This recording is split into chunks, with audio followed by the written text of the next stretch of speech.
future trends, deep insights, industry leaders. This is the iGaming Next podcast with your host, Pierre Lindh.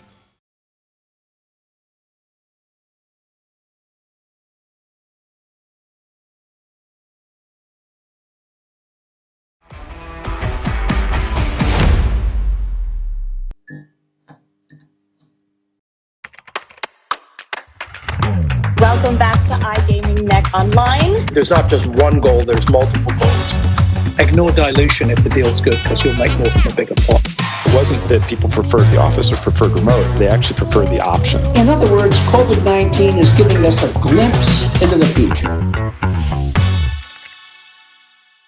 All right, good afternoon. Stefan Kovach, how's it going? I'm very well, thank you, Pierre, very well. I've been going down a little rabbit hole here in the last couple of weeks in the NFT, crypto, blockchain space rabbit hole I've been finding myself in recently, and that's why we are here today, Stefan. We met obviously during the Clubhouse session here a couple of weeks ago in the iGaming Next Clubhouse session, where you were kind enough to guest to kind of go deeper into this topic, and I would say since then it's just been just absolutely fascinating to learn more about this space today. So welcome to the podcast. How are you doing in general? Everything's okay where you are? Everything's good. No, all is good. I'm based in London. We've got a bit of sunshine out there, so I'm happy about that. But no, all good. Busy but good. Yeah. Awesome. Good to hear that, Stefan.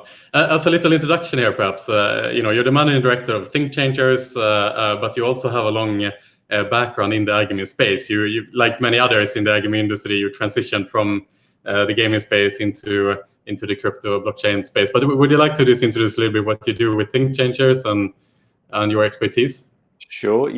So I've been running ThinkChangers actually for a while, but most recently, the focus has kind of shifted into predominantly kind of blockchain-based business consultancy.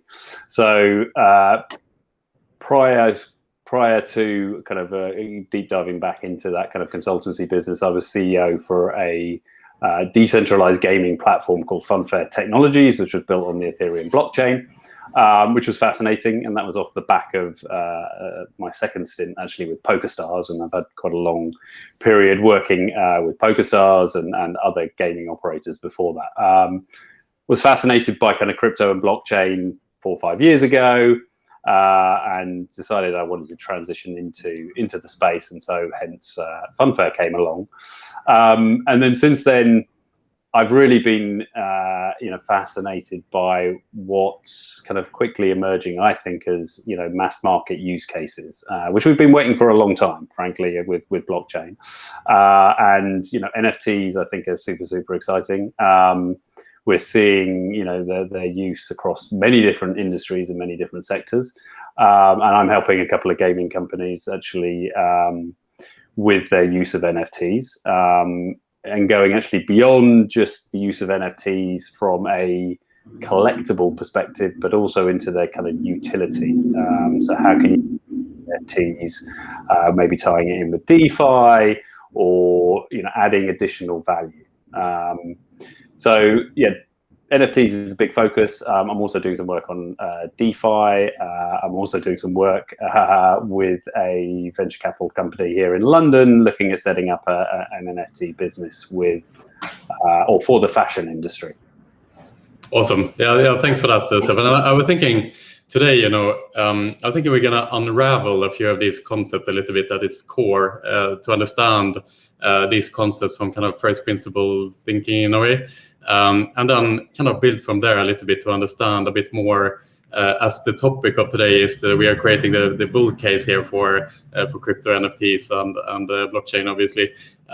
So I was thinking first, if we can go back to basics a little bit to understand these concepts and why they are relevant. But before we do that, I want to just do a quick deep dive here, because in the promotion of this podcast, usually we promote our podcast using their images, the title, and so on and so forth.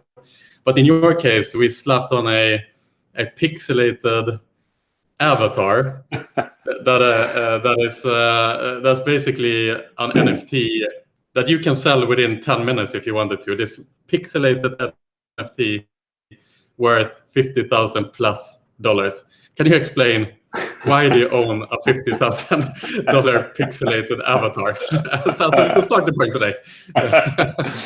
Yeah, that's an interesting way to start the conversation. So, I'm lucky enough to own a CryptoPunk. I bought the CryptoPunk when it was considerably cheaper than it is now. But even at that time, I was questioning myself and thinking, is this going to be a good investment or not? Thankfully, it has turned out to be a good investment. CryptoPunks, I think, is super, super interesting because it was, one of the first NFT collectible editions that was released on Ethereum.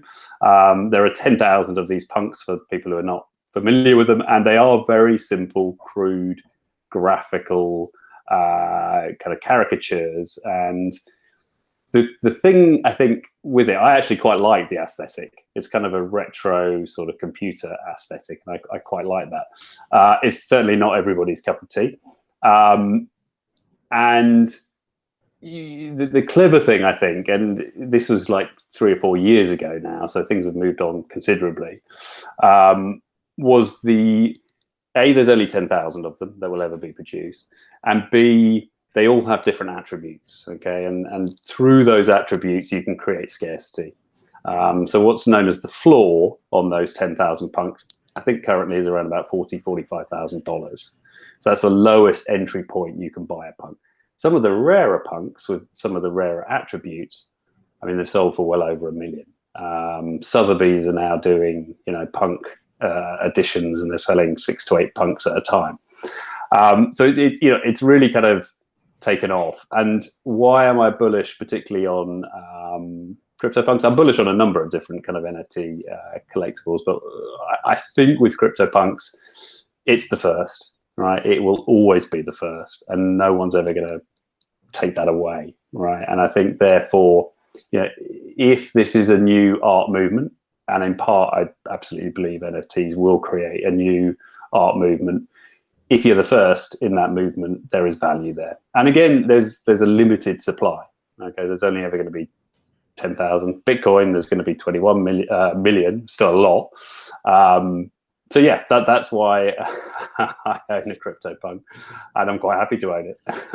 Yeah, I can just imagine you going to the wife or whatever, and like, honey, I spent the holiday money here on this avatar, but hear me out here, hear me out. We've had a few conversations of that ilk. Yeah. Yes. Amazing.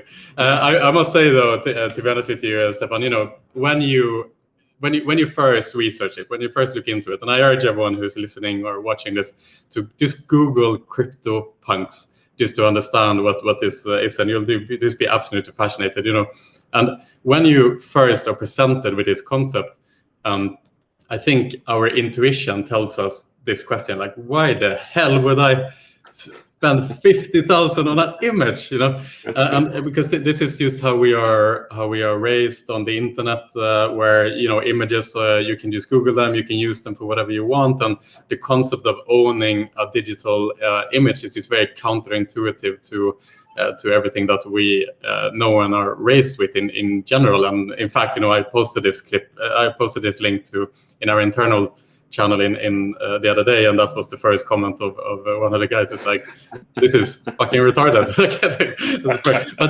but then 10 minutes later, after just like having this like discussion, okay, what is the value of Mona Lisa? Why is Mona Lisa worth $550 million? Is it because it's painted with some like alien technology or material? No, it's because someone at that time attributed value to it, and others agreed, and they created legacy, and there was some meaning behind it, and all of a sudden the manifestation of this art piece became what gave it value in a way. And you can just say that exactly the same thing on the NFT side of things, obviously. Does that make sense? Absolutely, yeah, 100% makes sense. I mean, I think the first thing I hear from people is, well, I can't hang it on my wall. If I can't hang on my wall, then it doesn't have any value to me. Well, artwork itself isn't the material value that it's produced on. It's not the canvas, it's not the frame. It's more than anything, it's the artist, right? If you look at the most valuable pieces of art in the world, it's the artist that determines the price of that. And then it's the kind of collective aesthetic appreciation of that style or piece of work. So, don't get me wrong. I think there's a bubble within NFTs. I think that bubble is actually probably started bursting probably a month or so ago. Although, having said that, there was a single pixel that sold, I think, last week. It was grey, single pixel. So just a grey, it was just grey square, 1.6 million. I mean, go figure.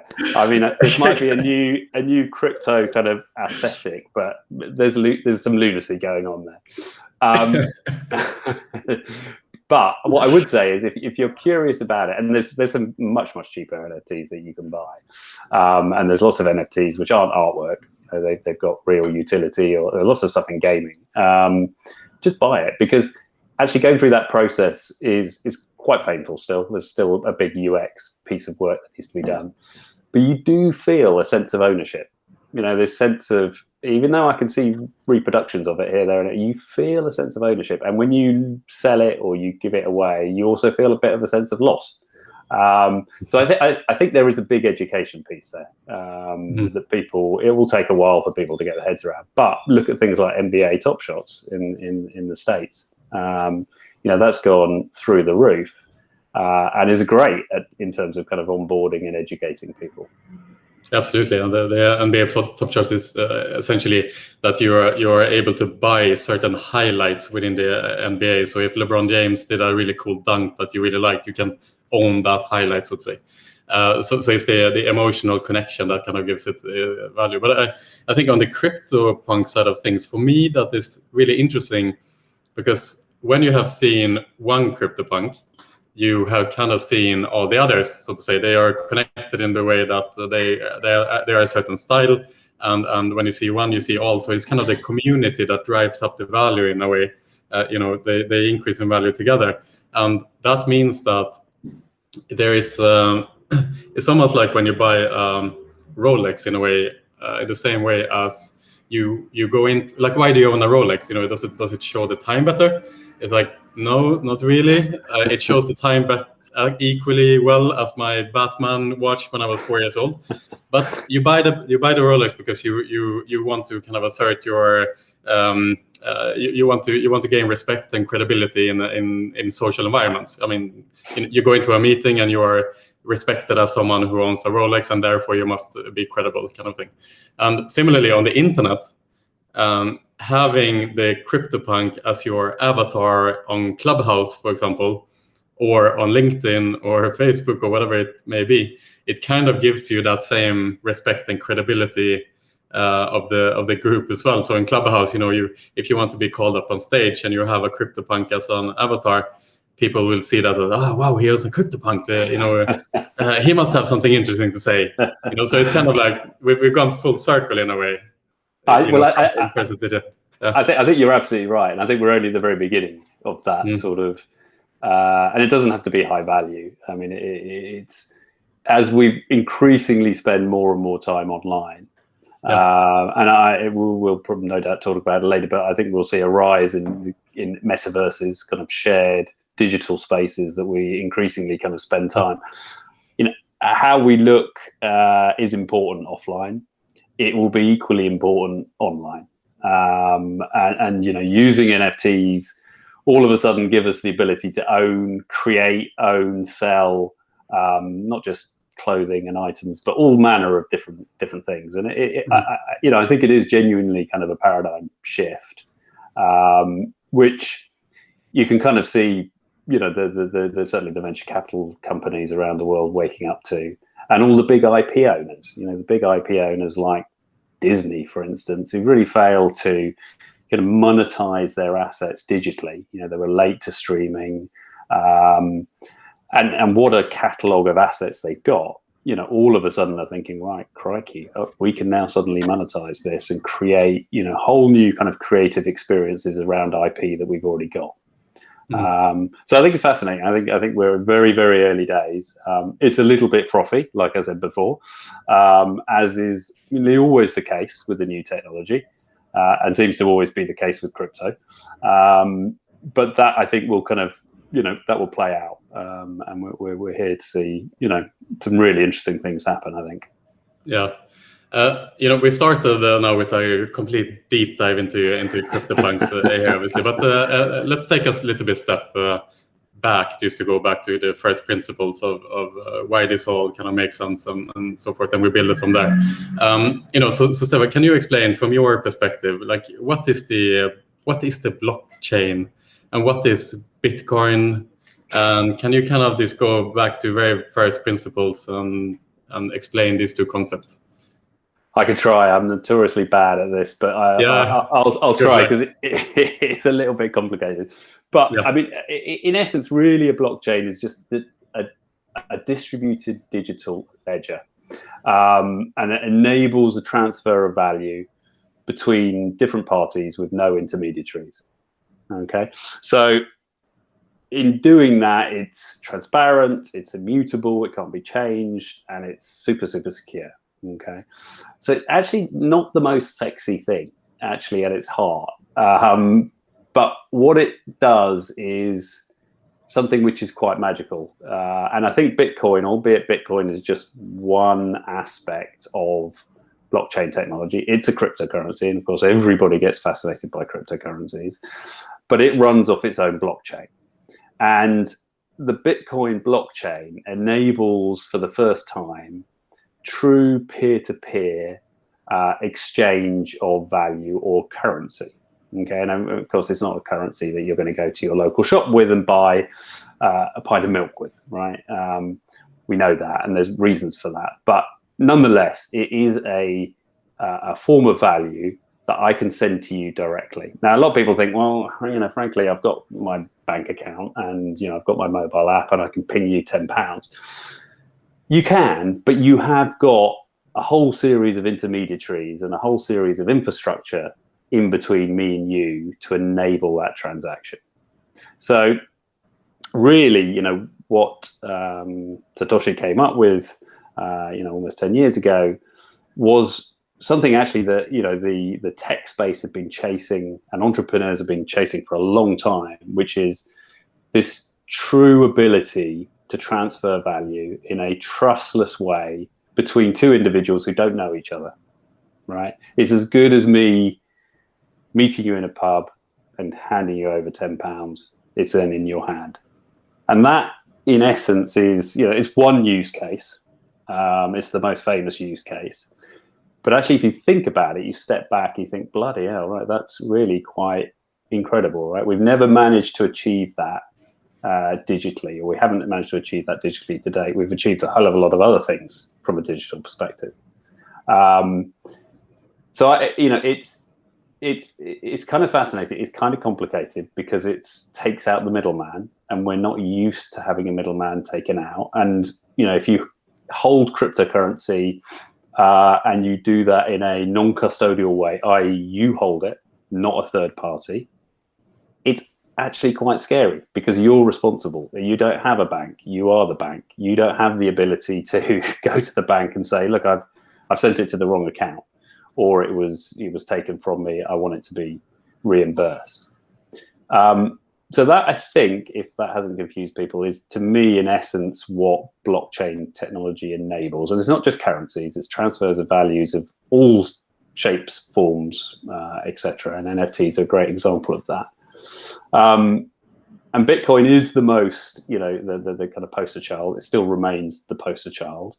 It has problems around latency, so it's speed and cost. And really, the more decentralized a distributed ledger or a blockchain is, at the moment, generally speaking, the slower it is. And the more popular it gets, the more expensive it becomes. Okay, so that's a problem. And it's a problem with Bitcoin, and that makes it impractical for use in terms of buying things on an everyday basis.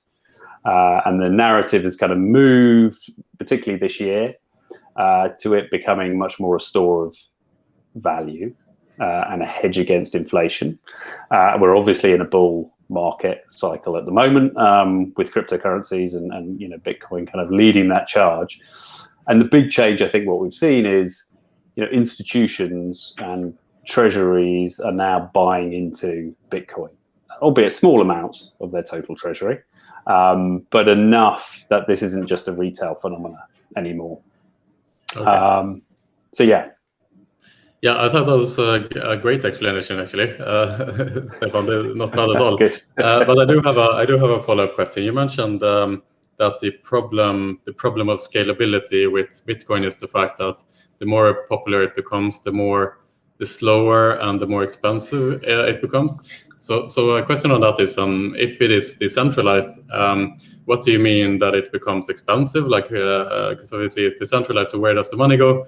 And also, you mentioned that it's slow. So, for example, if I want to send you Bitcoin right now, do you mean that it will take longer and longer time for that Bitcoin to reach you? Is that the slowness in the system? Can you just explain that a little bit more? Yes. I mean, I think we're still kind of running off what I would call kind of first generation blockchains. And again, if you look at kind of internet and you look at the internet protocols, they were originally designed in the early 60s. They were then used by academia and the military for 30, 40 years. And really only in the 90s did kind of commerce jump on the internet protocols and build from there. It's not going to take that long for blockchain. But these things do take time. And it's such a revolutionary technology that involves actually lots of different technologies being brought together.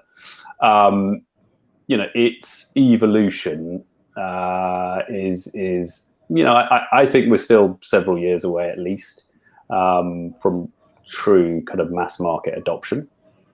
And that really is around the scalability question.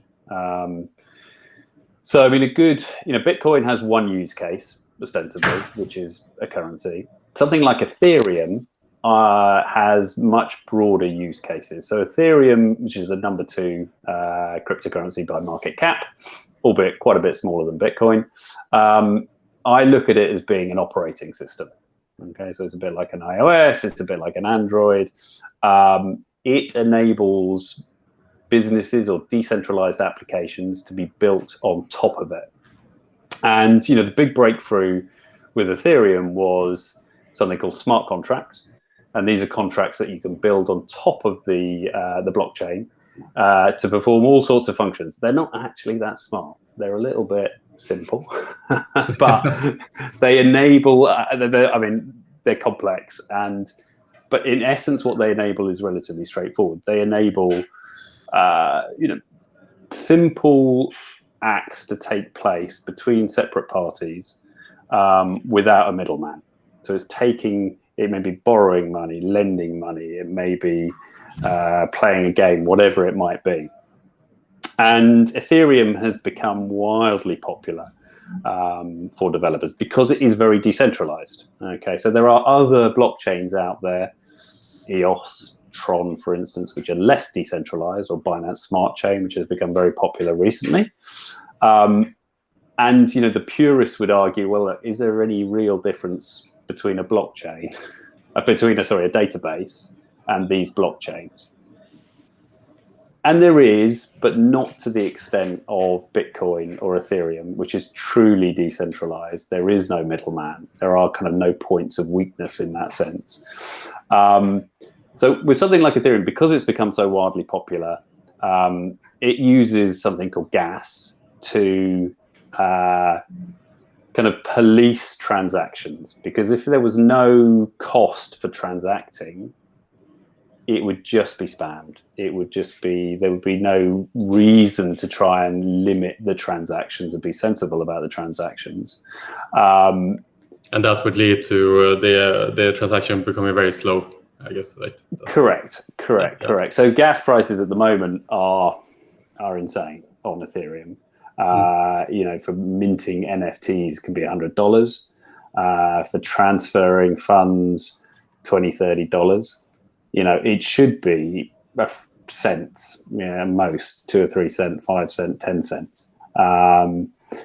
So the reason that's happening is very simply is that there's a pipe, and people are trying to push more through that pipe than that pipe can actually take. And that pipe actually are the blocks, right? It's the data being put into each block, which is then sequentially being laid down in a blockchain. And there is kind of this trade-off. The quicker and the bigger the pipe and the cheaper it is, the less decentralized you are. The more decentralized you are with the current technology, actually, it's a more finite pipe. So it's slower and it's more expensive. Now, having said that, there's an enormous amount of work going on and a lot of brain power to try and work out and try and build this kind of next generation blockchain that will overcome those scalability issues, because that's the single biggest issue now in terms of mass market adoption. And there's some UX issues still, and there's some education issues, but actually, if you're paying that sort of money and it's that slow, forget it. People aren't going to do it, right? Unless they really get a value out of it. And there's a small group of people who do currently. So Ethereum, for instance, which is still, I think, the front runner, albeit I don't think it's one, a winner takes all in terms of operating systems. I think like the internet, there'll be half a dozen, maybe a dozen operating systems. Ostensibly, they'll do the same thing, but they'll have slightly different specialties. Some will focus a bit more maybe on DeFi, others will focus a bit more maybe on NFTs. But for me, Ethereum, probably because it's the most established, it's got the biggest developer base, it's got the biggest ecosystem, despite all of the gas issues with Ethereum at the moment. So there's two things happening on Ethereum. One is Ethereum itself is upgrading to Ethereum 2. And this is all open source software. It's all very decentralized. There is no one in the middle calling the shots. So this is all kind of community-driven development. And Ethereum 2 is kind of laid out in a series of different stages. We're at stage 1. I think there's stages 2, 3, and then 4.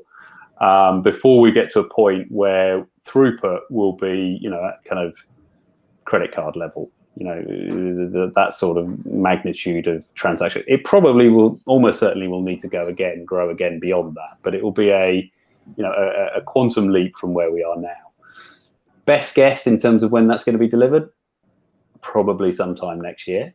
So still some way off. So what's also happening on Ethereum is something called layer 2s, and layer 2s are building off the core blockchain, a side chain, and there's lots of different approaches in terms of how this is happening, and that's actually happening now.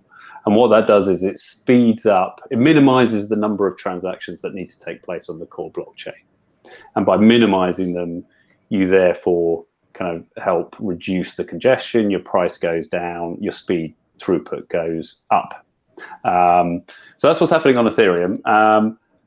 Then we're seeing a plethora of other chains being developed. So there's people like Polkadot, there's people like Cardano, there's a whole list. And if you look at the top, 100 blockchain businesses out there, a large percentage of them will be these kind of infrastructure operational or operating system blockchains, or they'll be infrastructural. They're not really that many that are kind of B2C at this point, because it's kind of the plumbing. The plumbing needs to be right, and then on top of that, the B2C stuff will grow.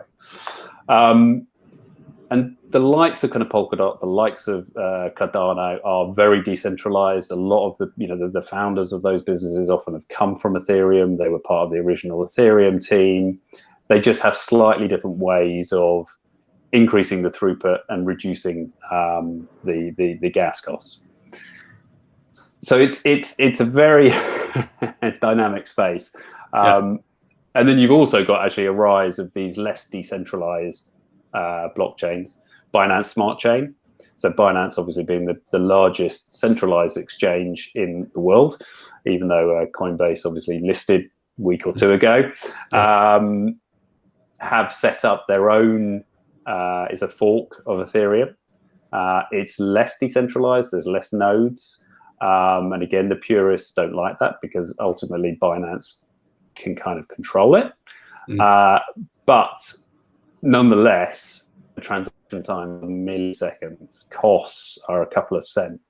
And you're seeing a whole ecosystem growing up on Binance Smart Chain. You're also seeing a few of the dApps on Ethereum moving over. So yeah, really a very dynamic space at the moment. Super interesting. I mean, so let's see if I understand this correctly, then, Stefan. So basically, the Bitcoin blockchain, it was the first cryptocurrency, and it was done in a quite rudimentary way, where the only use case for the Bitcoin blockchain is that you can transfer currency in the blockchain. You can only transfer BTC within that blockchain. Whereas then Ethereum came along and they said, why don't we use blockchain as a concept to not only transfer or be able to transfer currency, but to also transfer, let's say, code within the blockchain, so that you can come up with all kinds of different concepts than like the smart contracts, for example, or you can code an NFT within the blockchain, so that you actually are transferring an asset rather than just currency, basically. And therefore, Ethereum, the use cases for Ethereum is kind of controlled by the imagination of the community. Let's say there's not only currency, there can be 1,000 other things that can be used with using a blockchain technology. And at the same time, within the community, there seems to be this like tug and pull between pure decentralization, which is kind of the core of the community, is that fuck the central banks type of thing.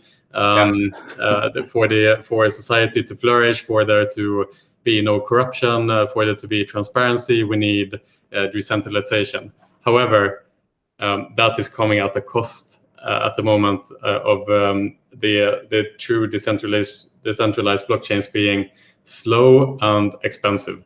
Then that is kind of the trade-off right now. But if I understand it correctly now, with Ethereum 2 coming along, hopefully then next year, they are trying to solve many of these issues, basically, so that this blockchain can remain decentralized, but also solving the issues of them hopefully not being so slow and not being as expensive. Is that a decent summary? That's pretty good. Yeah, that's pretty good. Yes, I think that is the kind of broad picture. I think the other thing that NFTs has kind of brought up recently is the environmental impact, and actually the shift. So it's a shift from something called proof of work to proof of stake on Ethereum will go a long way to reducing some of the energy consumption that is currently taking place with blockchains. So it's still, even though it's 10 years kind of on since, Satoshi first published his white paper, it's still very nascent as a technology. And I think, again, what you see with most technologies is this kind of initial kind of hype, then into this kind of trough of despair. And then you begin to get, sustainable traction as the technology kind of matures and people begin to get their head around it. And, I think we saw that kind of back in 2017. We saw the first, massive bubble in terms of crypto prices. I say massive bubble. It was actually relatively small compared to the dot-com bubble of the early 2000s. And I suspect because the technology is inextricably linked to a new asset class, which is unusual, right? I mean, the dot-com bubble used traditional stock, right, and stock markets. This has created its own asset, an asset class. That complicates things and drives, I think, more wild kind of speculation in terms of prices, and hence we see cryptocurrencies going, up and down like a yo-yo. And then we've had 2 or 3 years of, those in the industry would called it the crypto winter, when prices were kind of, looking at prices now, they were rock bottom. But nonetheless, actually, there was an enormous amount of work going on, both in the entrepreneurial space, but also in the kind of corporate space and in the regulatory space, to try and understand this technology, to try and explore, experiment with it, and build upon it. So I think, a lot of people are now looking at the current bull run and are like, well, this is a bubble. We're back into kind of bubble territory. And I kind of think yes and no. I detach the crypto to a large extent from the blockchain, because I think you've got, enormous strides being made in terms of blockchain technology and its uses.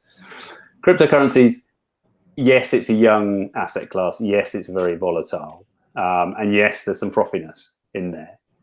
But having said that, it's still, I think, it's probably undervalued, actually, in the long run, because the potential for the technology is so great. The prices are generally speculative. And we will see big drops again. I have no doubt about that. I've given up on trying to predict the price of cryptocurrencies moving forward. But I feel we're not really in that sort of hyper bubble mode that probably the rest of the world looks at the crypto markets and thinks, all right, here we go again. I feel probably less so about that this time around, just because I think there's much greater understanding, there's much greater regulatory certainty, there's much more institutional investment, and probably most importantly, there's actually much more real promise and real understanding, and actually some real utility and real numbers in terms of users and use cases for the blockchain. Yeah, I guess it's such a new technology and such a paradigm shifting way of thinking about value and transferring value, and how that is how you're removing the middle hand, that it's obviously takes a long time before the technology lands a little bit, in the sense that what is the use cases, what is it really going to be? I guess a couple of years ago, the feeling, I mean, I'm an outsider a bit, but the feeling that I got from the Bitcoin community was that this is going to be the new currency of the world, so to say, and this is in the future, everyone will trade with Bitcoin. But it seems that the use case now, especially, I would say, especially after COVID, when the value started to shoot through the roof, is the more that Bitcoin is landing in itself being the digital gold, as we were saying, the store of wealth more than anything else, right? And if we then take a look at gold as an asset class, right now I think there's something like $10 trillion that is stored in gold, something along those lines. And the reason why gold is the number one kind of asset to store wealth in is because the scarcity of gold. It's like, yes, there is some use cases for gold, but it's not really why it holds so much value. Obviously, it's more that the world kind of agreed that gold is what we are going to use as a metric to store wealth. So you can make the argument the same for Bitcoin, that yes, there is the same scarcity as gold has. It's very predictable. We are probably not going to find some big lake of gold under the ground somewhere. But by the way, I thought it was quite interesting. An interesting fact about gold in itself is that if you take all the gold in the world and you put it into one place, it fits into 2 Olympic-sized swimming pools. That's all the really? Wow. All the gold in the world fits into 2 Olympic-sized swimming pools. Look it up. Those are big gold bars. Yeah. Those are big gold bars. Yeah. Wow. That's quite interesting if you think about it. You would think that it's maybe it's a mountain or something, but it's a little blip of all the resources that exist on Earth is gold, and that is what creates the scarcity and the value of gold, is because it is so scarce. Another fun fact of gold actually is that most gold is actually spread out across the ocean in the water of the ocean. So there's like tiny molecules. Tiny. Right. Yeah. So if you just scoop up some water, Stefan, then with a very fine sieve. Yeah, exactly. It could be there for a while. Yeah, it could take some time, but yeah. I think I'll go to one of your Olympic swimming pools. Yeah, easier, I think. Yeah. But yeah, the point I'm trying to come to here is that it feels like the technology is landing a little bit in its place now. Like I said, Bitcoin is finding its place and its home as a store of wealth. And you can make the argument then that if gold, if right now there is $10 trillion that is held in gold, right now there is about $1 trillion that is held in Bitcoin. So give or take. Maybe a bit less, but yeah. Yeah, and you could then make the argument that if you see these two asset classes as kind of the same purpose, then why wouldn't Bitcoin reach or surpass the market cap of gold eventually? And I guess that is the bullish argument here. Is that like, yes, Bitcoin could reach $1 million because there is so much money held in gold, and why wouldn't Bitcoin be able to reach the same market cap? What do you think? Will Bitcoin reach $1 million? This is the $1 million question. Not anytime soon. I hope it does. But yeah, I don't think it will be doing that anytime soon. I think you're absolutely right. I think there's a brand piece here actually, which is gold has over time established itself as something you can trust for holding value, right? I mean, it could be anything, frankly, in different societies at different times. It has been different things. And it's built that up over a long period of time. Bitcoin obviously is much, much younger than that. And the brand piece is important. And back, 3-4 years ago, there were lots of forks off Bitcoin, off the core chain. And they were threatening to try and become the new Bitcoin, actually with faster throughput and cheaper costs. And that threatened, I think, Bitcoin, its brand and its kind of status as being the number one and being the place that you can store value. So I think that's one thing. And that's not to say something else couldn't come along. I think it's likely now, to be honest with you. I think Bitcoin's kind of secured that spot. But the other thing around kind of, having a finite supply, and gold, is a reasonable example, because you're probably right. You're probably not going to come across, an enormous amount more, but there is still gold out there. The thing with Bitcoin is it is, and is only possible for there ever to be these 21 million Bitcoin in existence, and nobody can change that. That is baked into the protocol. So there is no central bank that can suddenly print more money. There is no one who can pull this lever or that lever to increase that supply, decrease that. It just doesn't. It's not possible, right? It's also not possible actually to close Bitcoin down, right? And there's various states that have tried to ban it, but actually it's impossible. So I think because those two things, as long as there's trust in Bitcoin as a store of value, and there is this finite supply, then 21 million, it sounds like a lot. It's not a lot, right? Given the size of the planet, given the number of billionaires, millionaires on this planet, it's not a lot, right? And particularly what's happened, I think, at the broader kind of economic, environment, COVID, the borrowing of money, the printing of money, actually since the banking crisis, 2008, we don't have control, right? And you look at societies like Venezuela, you look at societies like Argentina, where actually it's much more acute than it is in more sensibly managed and mature kind of economies. And no wonder Bitcoin is being used very, very widely. So yeah, I think it's you're right. It is beginning to land. People are beginning to get their heads around it, and you can see that with all the big banks. All the big kind of investment firms who were like, over our dead body, are we going to get involved in crypto? All of a sudden, they're kind of coming back and saying, well, actually, no, we'll offer a fund. We'll offer our high net worth customers access to Bitcoin and other cryptocurrencies. So yeah, I think that's a trend that's just going to continue.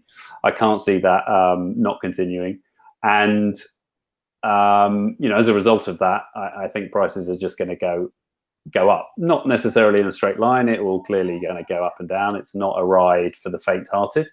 But if you want to lock your some of your assets away, I think the general consensus is this is a pretty sensible hedge, let's say. In terms of inflation and other potential kind of economic headwinds. Yeah, absolutely. Interesting. A lot of speculation, obviously, being done right now. People are obviously buying Bitcoin as well because they are hoping that the value will increase, not only to store what they have to fight inflation, but obviously they are dreaming of this exponential increase. But jumping over to something else now, Stefan. In general, we have kind of set the foundation here for cryptos and blockchain, what it is, and difference between Bitcoin and Ethereum. So I want to ask you, on the iGaming side of things, I felt, I've been in the industry for a long time, and the discussion around cryptos happened very early in our industry, and I think that's also why there's been a lot of movement from the iGaming industry into blockchain. A lot of professionals who saw the potential very early, right? But within the iGaming industry, you see some operators that are promoting themselves as taking cryptos and being crypto first. Tim Heath, our investor in iGaming Next, obviously being a great example of that, with Coin Gaming Group, who is kind of the leader in that space. But outside of those operators, you don't really see the mainstream tier one operators, for example, adopting crypto yet. So this, I guess, this question is twofold.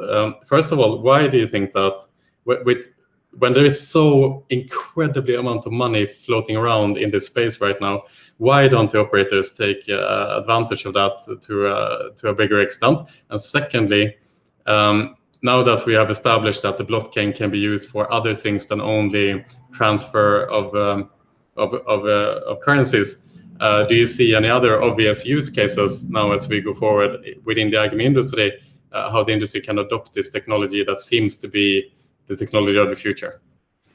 Yeah. Okay. No, two good questions. So I think you're right in that I kind of split the gaming world into kind of three parts. One is, well, maybe four parts. You've got land-based operators.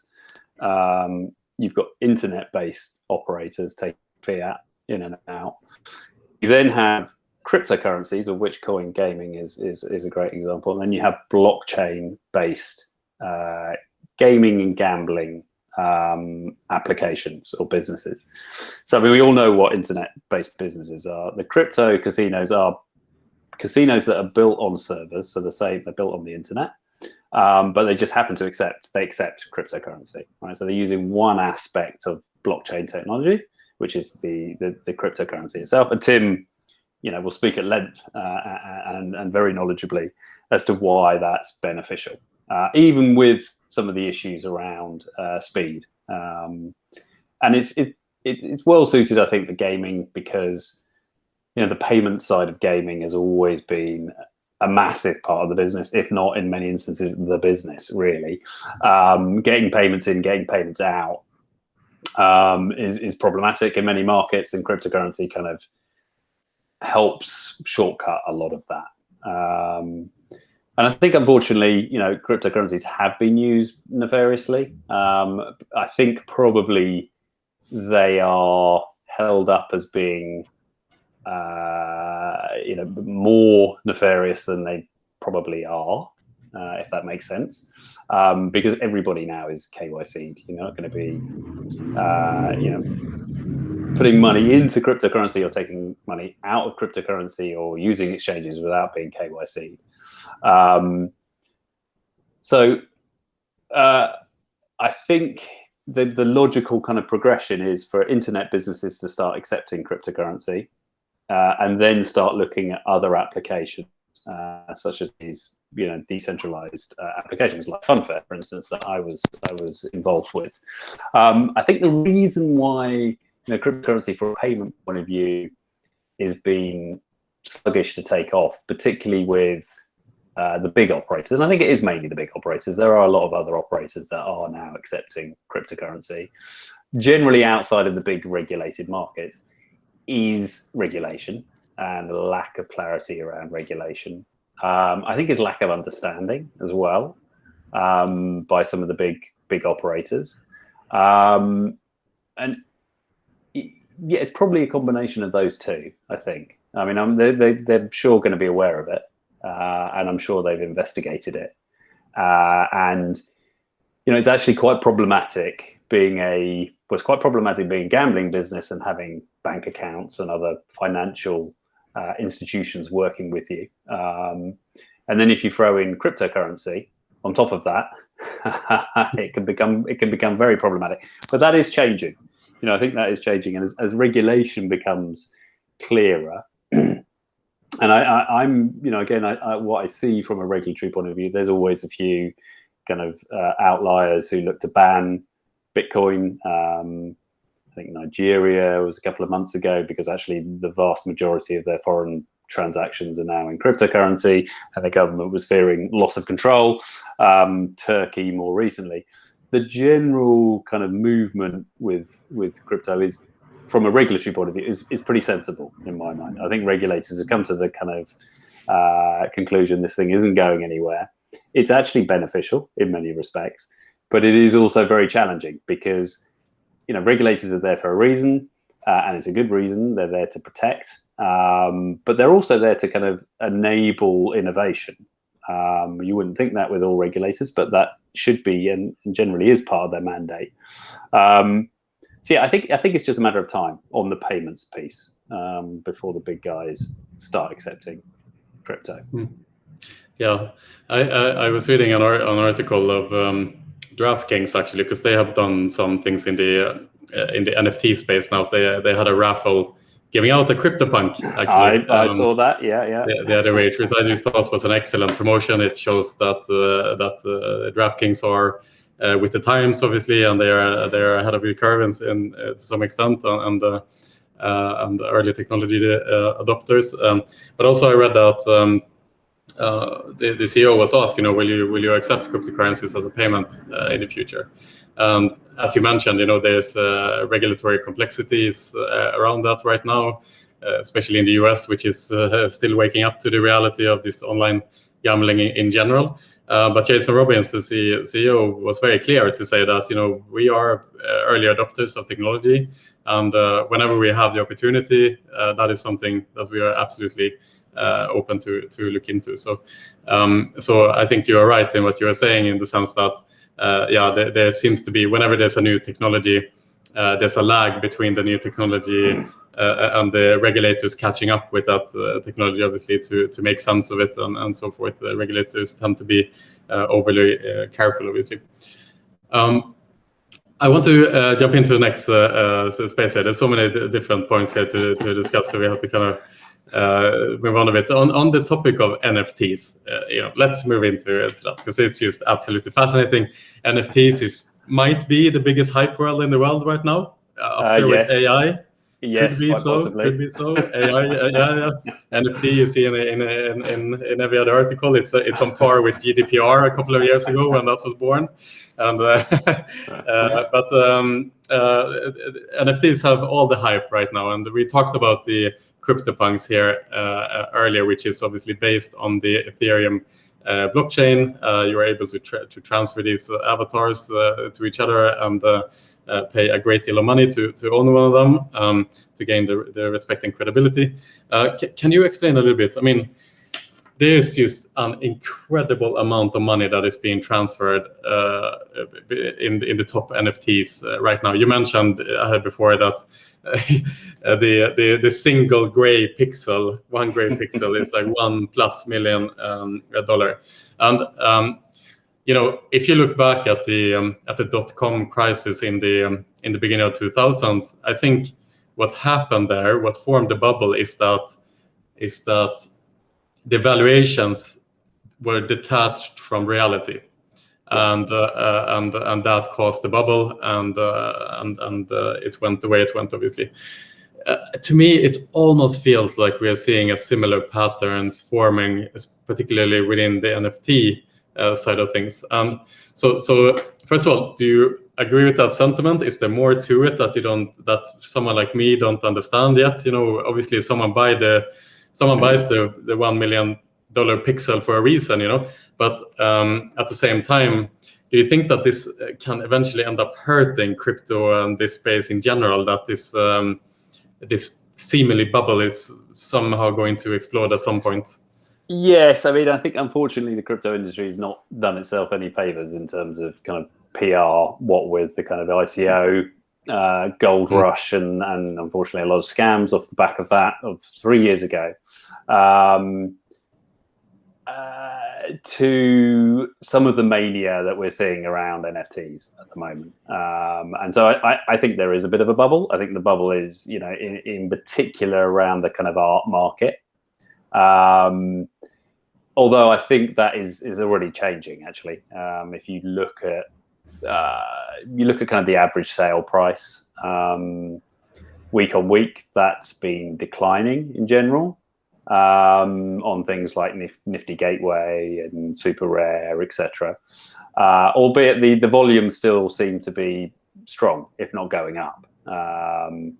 So look, I tend to agree. I think, again, when you introduce something new, there often is some kind of hysteria, and I think we are seeing that. But I think, it's not just a flash in the pan. It's not just a, here today, gone tomorrow. The people are beginning to work out some of the underlying value that NFTs can create beyond really kind of speculative. Right, we'll put something out there, we can hype it, we can get an incredible price, create a secondary market, benefit from that secondary market because I can take a cut of that secondary market, and then all walk away, much wealthier than before. So. The art market, there's a lot of rubbish out there, frankly, in my opinion. It's difficult, right, because it's subjective. I think there probably is a new art movement forming. And I think that probably does have a different aesthetic. And I think it has a very different kind of dynamic than the traditional art market. I think it's far more inclusive. I think it's actually much more gamified. And there's almost an element of kind of gamble in there as well. It's much more community driven. All of those things I think are great.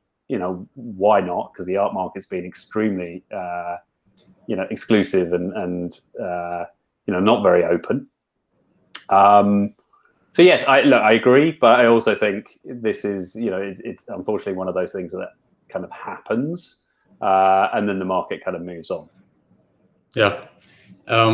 So there is this famous concept that a marketing agency drew up, I think in the 70s or something. It's the concept of the hype cycle, right? And it's just a law of nature in reality, where whenever a new product launches, first it's becoming very, very hyped of the market. It reaches a climax, then it crashes, and then from there it stabilizes, so to say. And I think that's the argument you're making here, in the sense that yes, we could very well see a bubble bursting at some point. NFTs, it seems inevitable. However, NFTs in the long run are here to stay. Correct. I mean, I think the other thing to say is, NFTs have been around for quite a while. They just haven't been on people's radars. Yeah. So, what part of the kind of hyperinflation that we're seeing within the NFT market is, with a few exceptions, it's still a relatively small community, right? It's growing, but it's a relatively small community who actually bought in very early and have seen their prices go through the roof, right? If you bought 100 punks 2 years ago, 3 years ago, you've made a lot of money. And you're quite happy to kind of recycle that back into NFTs. So it's a bit of a self-fulfilling kind of prophecy to an extent as well, I would say. But yes, I think the hype cycle is a good analogy. Yeah. There was also, playing the devil's advocate here a little bit. There was also, I read an article recently. Like I said, I'm in a learning curve here now, so I'm happy that we're having this conversation so I can understand things a little bit better at least. But I read an article recently that someone had found an exploit in the smart contract that is standardized within the NFTs. So that you are basically able to mint NFTs, as in create an NFT under anyone's name and then transfer it to someone else. So basically, you could say that you create a fake art piece under someone else's name, and then that art piece could be sold then to unknowing potential buyers. So with that in mind, and that is kind of potentially at its core hurting the integrity of the very basic premise of the NFTs, which is the fact that it shouldn't be able to, you shouldn't be able to corrupt that that integrity within the blockchain. Do you see that because the technology is so new, that there are potential potentially these issues that could potentially handicap the whole concept of what an NFT can bring you in terms of ownership? So that's new one on me. I don't see it from a technology point of view. Actually, I don't quite know how you could create an NFT from a wallet, kind of impersonating someone else's wallet when you actually mint that NFT. I think there's plenty of scope for, let's say, put it politely, confusion, and less politely, kind of corruption, but not at a technology level. So because, I could take I could mint a Beeple piece of artwork myself, right? And I could do some nice marketing and, mirror everything around it as if it was an official piece of Beeple artwork. And it is a NFT. Well, unfortunately, somebody might be gullible enough to buy that, right? The technology itself, I don't think, there is, as far as I'm aware, I don't think there is any flaw within the technology per se. But the application of that technology is quite easy to potentially manipulate. So I think there's an education piece. I think there's a kind of standards piece. And potentially there's a regulatory piece around this. I mean, I kind of hear through the grapevine that the NBA are delighted they've got such a successful program of NFTs, but they're also a bit worried because the value of those NFTs has gone through the roof, and as more and more diehard fans who don't necessarily have a great deal of money are buying in. Is it only a matter of time before those cards depreciate in value? And they've left a lot of the true fans, in a negative financial position. So I think, look, again, it's nascent. Again, there's some standards that need to be put in place. There's some education that needs to be put in place. There's also this debate around kind of IP and who owns the IP, etc. And it's interesting, and again, it varies. So I collect some NFTs which are called avatars. They're again kind of avatar-based model. And this is actually, I think, really quite interesting from a gaming and gambling perspective. They've created all these different attributes that make up a face, right? Eye colors, nose shapes, ears, hats, you name it. And you can create with all of the different assets that they've got, something like 50 billion different avatars or avastars. They've capped it to 25,000, okay? And actually, they do different drops. So there's 5 drops of 5,000. There's only one more drop left to go. And the faces appear, so these attributes are brought together in browser. So you're scrolling your browser, and it's a bit like a slot machine, frankly, because you're getting rows of different faces appearing, and they're being created in browser in real time. And you then decide, well, I like the look of that one. I click on that one, and then it gives me all the different attributes, and it tells me how scarce it is versus other ones. And you then buy it, and you add it to your collection. But the beautiful thing about avastars is it's all stored on chain. So all of those different elements are actually on chain. They're not on a server. So it doesn't matter what happens to the people who are running avastars today. This will live forever on chain. And when I go to view my avastar, it's not the finished piece. It pulls all the different bits together in real time again for me to then see my avastar, right? Because it's much lighter. It's much lighter to store it that way on the blockchain, which is quite cool. But it also gives you full IP rights to it. So I can do anything I want with that avastar. I can use it for a company logo. I can put it in an advert. I can print T-shirts. I can put it whatever I want to do with it, right? And often, I think more often than not, I'm not an expert in the art market, but I think more often than not, if you buy a piece of artwork from a gallery, yes, you have the right to put it on your wall and enjoy it from a personal perspective. I don't think actually in most cases you actually have the right to then reproduce that and sell it and distribute it on. Those rights reside with the artist still, or potentially the gallery, or between the two of them.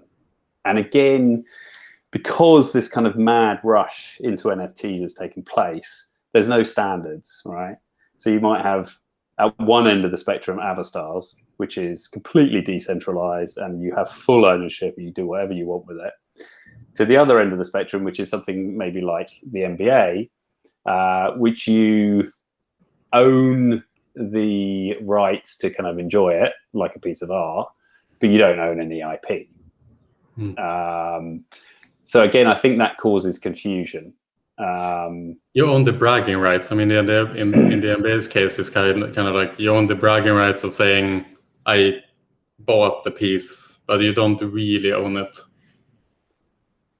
Yeah, I mean, because actually an NFT it's really a digital certification to say that you own either one of one or one of not very many of a digital asset. It doesn't even need to be a digital asset. Actually, it can be a physical asset. And yes, you can very easily reproduce that, particularly digitally, but you can easily reproduce physical artwork. Yeah. You know, the counterfeit market is huge. So again, it's a slightly alien sort of nebulous concept. Exactly. But the NBA thing is interesting because it came from trading cards, right? There's such an obvious analogy there. Yeah. I think that's probably why it's transitioned quite as easily as it has done. Yeah, exactly. And it's the same. I mean, I have at home, you know, I have my favorite art piece, The Starry Night by Van Gogh, on my wall, you know, and you know, people make fun of that or whatever. And but you know, it's obviously not that I've stolen the art piece from an art gallery. This is a copy. You know, I hope I am not gonna get thrown into prison by saying this. But similarly to that, you know, because I have that on my wall, it doesn't decrease the value of the original piece. Right, so I think that is we have to like search in ourselves as human beings, and you know, what is it within us that say this original holds value because it is the original. It's not because it's painted better than my fake painting that was painted by a lovely woman in a corner store in Vietnam.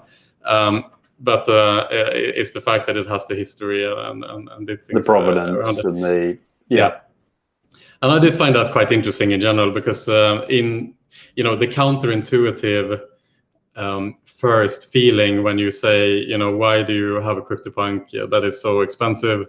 That counterintuitive feeling is very deeply embedded in who we are as human beings, because when we actually dig into the questions, and, you know, if you ask the same person, why is Mona Lisa worth 450 million euro? They're like, yeah, of course it is. You know, it has history. It was painted a long time ago, and through time it's accrued value, and so on and so forth.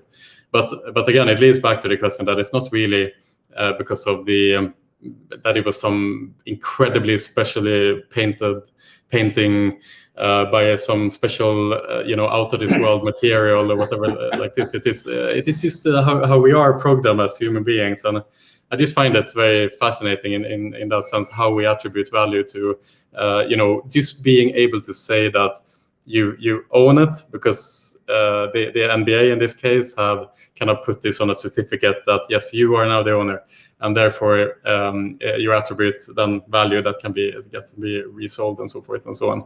I mean, it is fascinating, but I think the other thing, and I think that's probably where NFTs will become more kind of understandable and maybe gain more kind of traction, is actually it's two areas. One is physical and digital. So I'm doing a piece of work at the moment with an Italian fashion designer, and they created a limited edition physical range of accessories, extremely beautifully created with Italian artisans, and they've got a little motif on there, which is this kind of digital crypto motif on the backpacks and wallets and whatever else. And we are issuing a digital twin.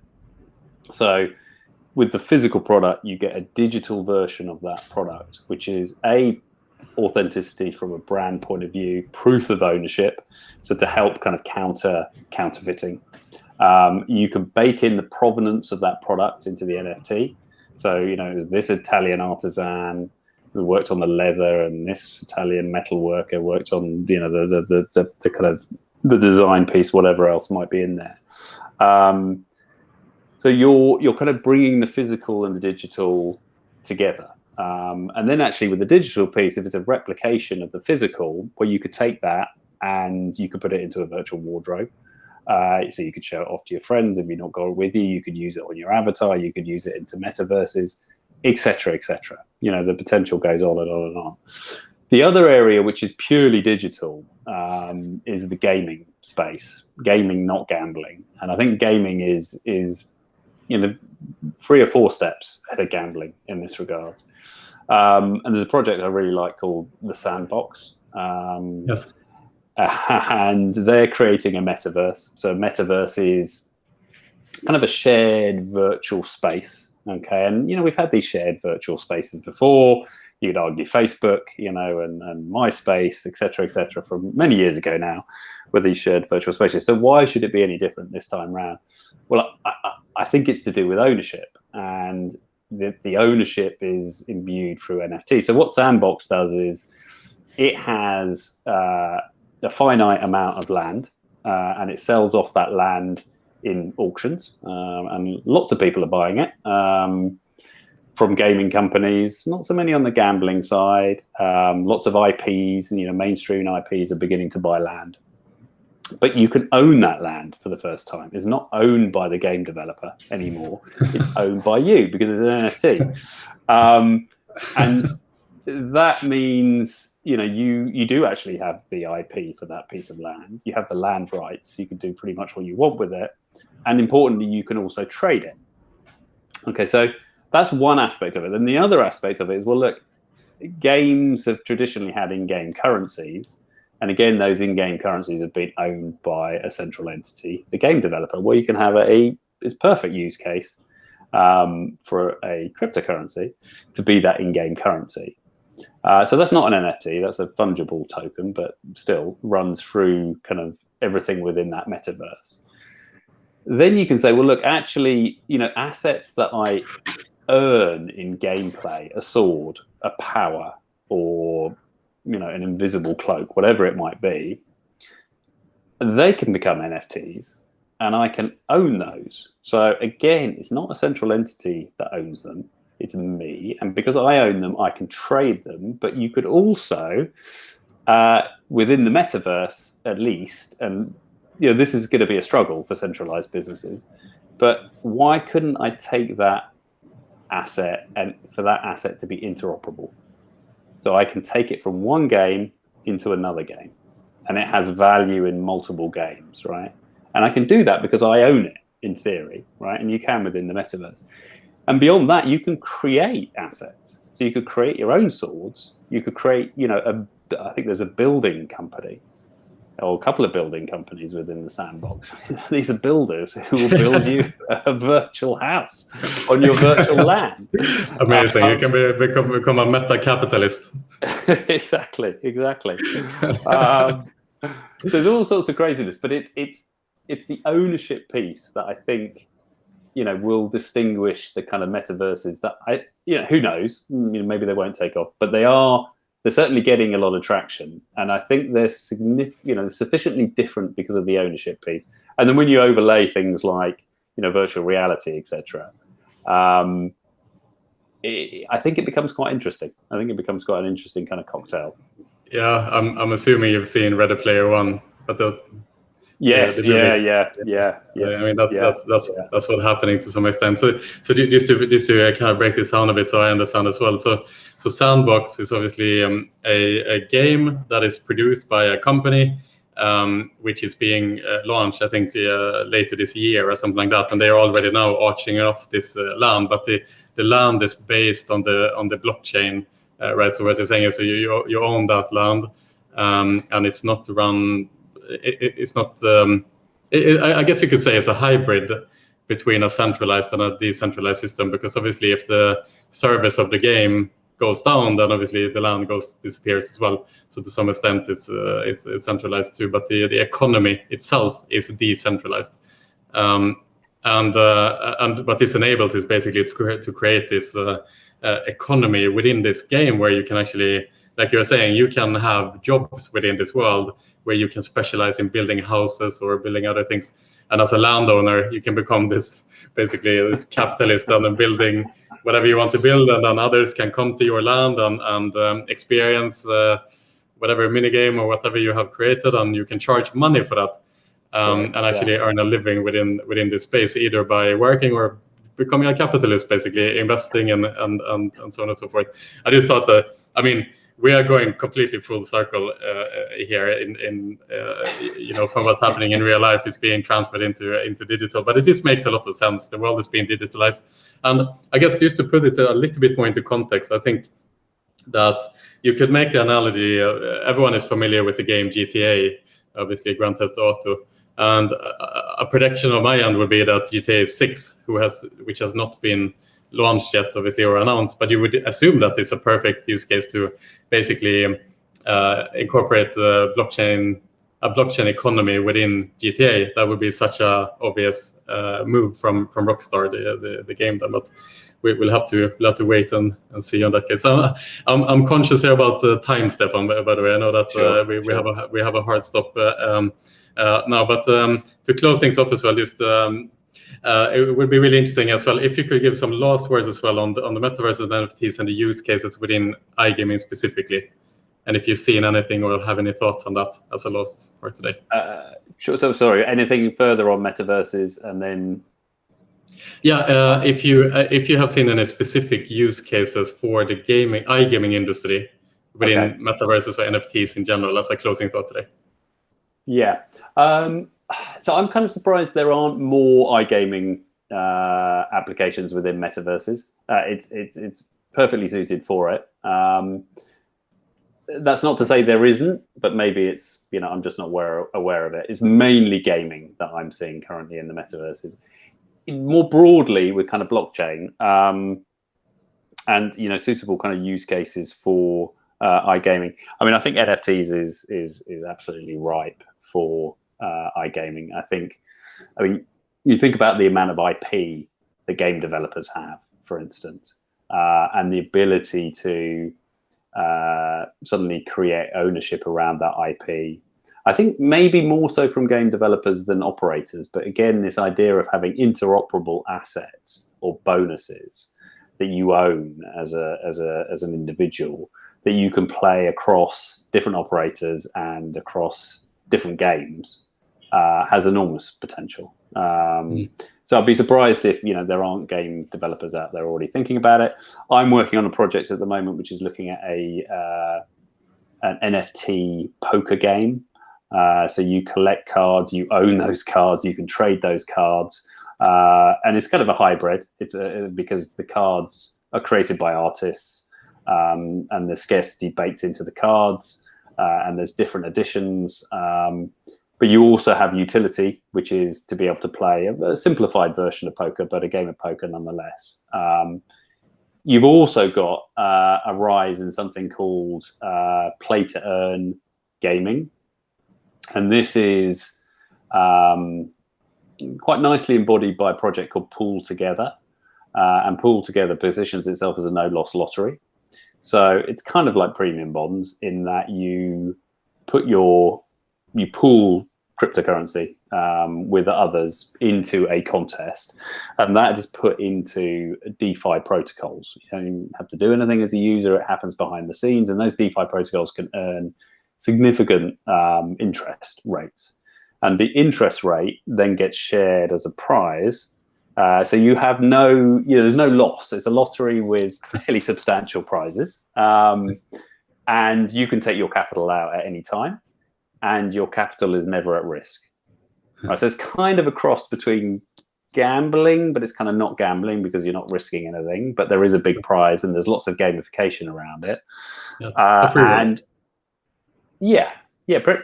much. But you can take that concept into all sorts of aspects of gaming. And for instance, if you deposited cryptocurrency and it's held with an operator, well, that could be put into a no-loss lottery. So you're not even playing, but actually you are playing because your funds are being used at no risk to earn interest and make payouts to you. So I think kind of NFTs, I think this kind of idea of play to earn gaming, which again we're beginning to see more so in gaming, is perfectly applicable to gambling as well. And then there's a stack of other things, you know, from kind of provably fair gaming to KYC, massive implications for KYC, and kind of reducing the burden on operators through self-sovereign identity, and the list goes on. Yeah. It's such a incredibly fascinating space right now, and it's kind of like internet 1991 what's happening right now. And I think, you know, if you are for the gaming companies, others who are listening, if you are looking to get into this space, it's such an arbitrary concept. It's hard to understand, and therefore people choose to not think about it. But I think giving it a chance and really looking into what it can bring to your company in the future is obviously something that's any forward-thinking organizations to look into right now. So, you know, I would just make the pitch for you here, Stefan. Basically, that you know, if you want to get into this space, I mean, Stefan, you are obviously the right person to speak to get more insight into what can be done in this space and for your organization, basically. So. So that's my little elevator pitch here. Appreciate that. Yeah, absolutely. As a closing thought today, Stefan, I want to just bring up a quote by Metakovan, who bought the $69 million NFT of Beeple that was called the artwork that was called the first 5,000 days. And Metakovan, he said that if America was an idea, then crypto would be the new America because of its freedom and its accessibility and what it stands for. I just thought that was a nice little quote. So with that, I'd just like to thank you, Stefan. Thanks for taking your time today. It's been an absolute joy to go down the rabbit hole with you, and hopefully we can follow up on all these concepts again soon. Perfect. Thank you. Appreciate the opportunity. Thank you.